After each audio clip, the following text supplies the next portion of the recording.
इंसानों ने अपनी आंखों के सामने अब तक जितने भी दरिंदे शेर देखे, उन सभी दरिंदे शेरों का बाप अगर कोई हुआ है तो वो है मिस्टर टी, जिसे शेरों की दुनिया का सबसे बड़ा और सबसे बेरहम गुंडा कहना गलत नहीं होगा। मैं दावे के साथ कहता हूँ कि आपने अभी तक जितनी भी फिल्में देखी है, उन सभी फिल्मों के गुंडों ने फिल्मों के अंदर जितना उत्पाद नहीं मचाया, उससे 10 गुना ज्यादा उत्पाद इस एक अकेले शेर ने रियल लाइफ में मचाया है। और सबसे हैरानी की बात यह है कि कुदरत ने इस शेर को डिजाइन भी ऐसा किया है कि ये नेचुरली गुंडा ही लगता है। अगर आप बाकी शेरों को देखोगे तो वो और उनके अयाल काफी शानदार लगते हैं, लेकिन अगर आप मिस्टर टी को देखोगे तो उसके अयाल और उसके फेस को देखकर ही लगता है कि वो एक नंबर का दरिंदा शेर था। इसने बच्चों, बूढ़ों, जवान और ताकतवर शेरों, यहाँ तक कि शेरनियों को तक जिंदा नहीं बख्शा। इसने उन शेरनियों को भी मार डाला था जो इसके साथ सहवास करने के लिए तैयार थी। और सबसे दरिंदापन इसका तब नजर आता था जब ये शेरों को मारकर उन्हें खा जाता था।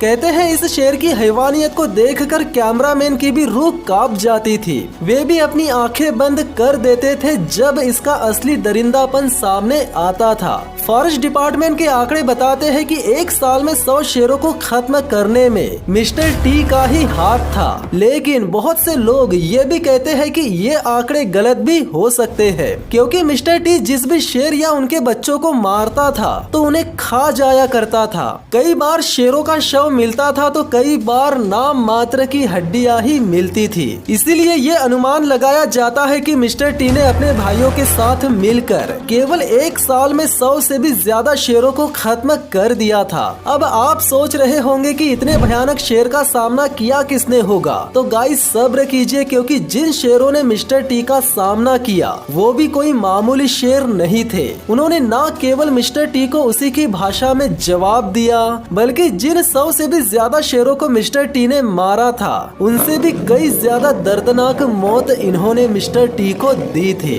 तो चलिए गाइस जानते हैं मिस्टर टी की पूरी जर्नी, जानते हैं इस दरिंदे शेर को जन्म देने वाले माँ बाप कौन थे, और ये भी जानेंगे कि जिस गैंग में ये पला बड़ा था वो गैंग कितनी खूंखार थी।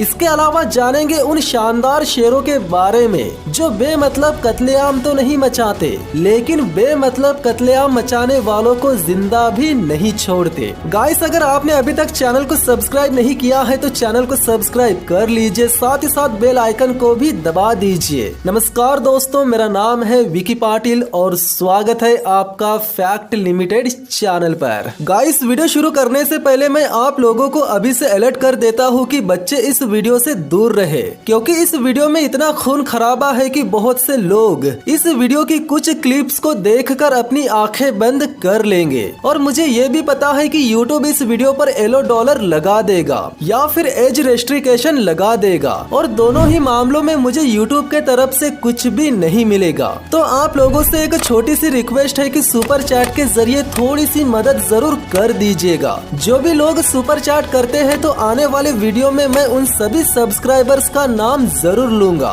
40-45 मिनट्स की ये वीडियो बनने वाली है और मेहनत भी बहुत ज्यादा लगने वाली है, तो प्लीज थोड़ा बहुत सपोर्ट कर दीजिएगा। तो चलिए शुरू करते हैं आज का खूनी खेल। अगर आप किसी भी जंगल को दूर से देखते हो तो आपको दो चीजें तुरंत नजर आ जाती है, पहली खूबसूरती और दूसरी जंगल की शांति। उत्तर पूर्वी साउथ अफ्रीका के साबी सैंड गेम रिजर्व की सरहद मिलती है क्रूगर नेशनल पार्क से। क्रूगर नेशनल पार्क में जंगली जीवों की कमी बिल्कुल भी नहीं है और उस पार्क का रास्ता सीधे जाता है साबी सैंड में, जिसे दूर से देखने पर ये बेहद ही खूबसूरत नजर आता है। और इसकी खूबसूरती पर 4 चांद लगाने का काम करते हैं यहाँ के जानवरों की तादाद, जिनमें शेर भी शामिल है। शेरों का ये स्पार्टा प्राइड साबी सैंड में कई पीढ़ियों से रहता आ रहा है। साल 2002 में ये परिवार 10 बच्चों की परवरिश कर रहा था, जिनमें 5 नर शेर थे। बचपन में तो इन बच्चों के कोई भी नाम नहीं थे,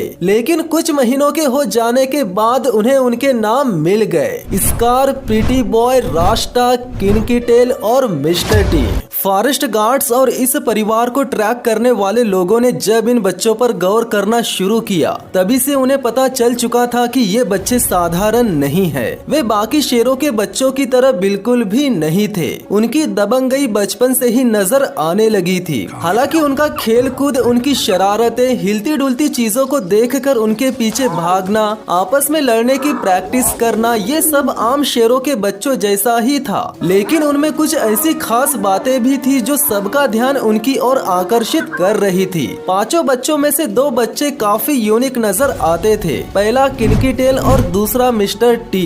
मिस्टर टी बचपन से ही इन बच्चों का लीडर बन चुका था, जिसका अड़ियलपन और मनमानी करने की चाह तब देखने को मिली थी जब उसका पूरी तरह से दूध भी नहीं छूटा था। एक बार की बात है जब स्पार्टा प्राइड ने मिलकर एक बफेलो को मार गिराया था। तब उस बफेलो को खाने के दौरान परिवार में काफी छीना झपटी होने लगी थी। परिवार के बड़े नरों ने पहले ही काफी सारे मांस पर कब्जा कर लिया था, जिसको उनसे छीनने की हिम्मत किसी में भी नहीं थी। लेकिन इसी परिवार में एक ऐसा बच्चा था जो न केवल सबके झगड़े में कूद पड़ा बल्कि अपने पिता द्वारा कब्जा किए गए खाने को जल्दी जल्दी खाने भी लगा। और वो बच्चा कोई और नहीं बल्कि मिस्टर टी ही था, जिसके साथ साथ उसका भाई किनकी टेल भी इस छीना झपटी में शामिल हो गया था। जो लोग इस दृश्य को रिकॉर्ड कर रहे थे वे भी इस बात को लेकर हैरान थे कि इतनी कम उम्र में ये बच्चे ऐसा कैसे कर सकते हैं। उनकी उम्र इतनी कम थी कि अगर गलती से किसी बड़े शेर का पंजा उन पर पड़ जाए तो उनके शरीर का कोई न कोई अंग टूट भी सकता था। लेकिन उन बच्चों ने इन सब की परवाह नहीं की। यही से इस दृश्य को रिकॉर्ड करने वाले लोगों ने अनुमान लगा लिया कि आगे चलकर ये बच्चे बेहद ही खतरनाक साबित होने वाले हैं। ज्यादातर मामलों में शेरों के 10 बच्चों में से 2 या 3 बच्चे ही वयस्क होने तक जिंदा बच पाते हैं। फिलहाल तो परिवार के सभी बच्चे स्वस्थ और तंदुरुस्त बने हुए हैं और ऐसा हो पाया है इन बच्चों के पिताओं की वजह से। वेस्ट स्ट्रीट के शेर काफी अच्छे पिता और सहनशील भी थे। आमतौर पर शेरों के बारे में यही विचार है कि वे दिन भर पड़े रहते हैं, सहवास करते हैं, कुछ काम धाम नहीं करते और फ्री फोकट में शेरनियों के शिकार खा जाते हैं। लेकिन ऐसा नहीं है। उनका अपने प्राइड में काफी इम्पोर्टेंट रोल होता है। वे कई किलोमीटर में फैले अपने इलाके में गश्त लगाते हैं, बच्चों और शेरनियों की हिफाजत करते हैं और जरूरत पड़ने पर बड़े शिकार को मार गिराने में मदद भी करते हैं। जैसे कि इस वक्त परिवार की शेरनियों ने एक बड़े से जिराफ को मारने का मन बना लिया है। जैसे ही शेरनियां आगे बढ़ती है वैसे ही उनकी मदद के लिए वेस्ट स्ट्रीट के शेर भी पीछे पीछे निकल जाते हैं, जिसके बाद वे न केवल एक बड़े से जिराफ को घेर लेते हैं बल्कि उसे धराशाही करने में कामयाब भी हो जाते हैं। एक वयस्क जिराफ का वजन लगभग 1400 किलो तक होता है, जिससे स्पार्टा प्राइड काफी दिनों तक अपना पेट भर सकते हैं। कुछ महीनों बाद यानी स्पार्टा प्राइड के बच्चे शिकार पर जाने लायक हो चुके थे,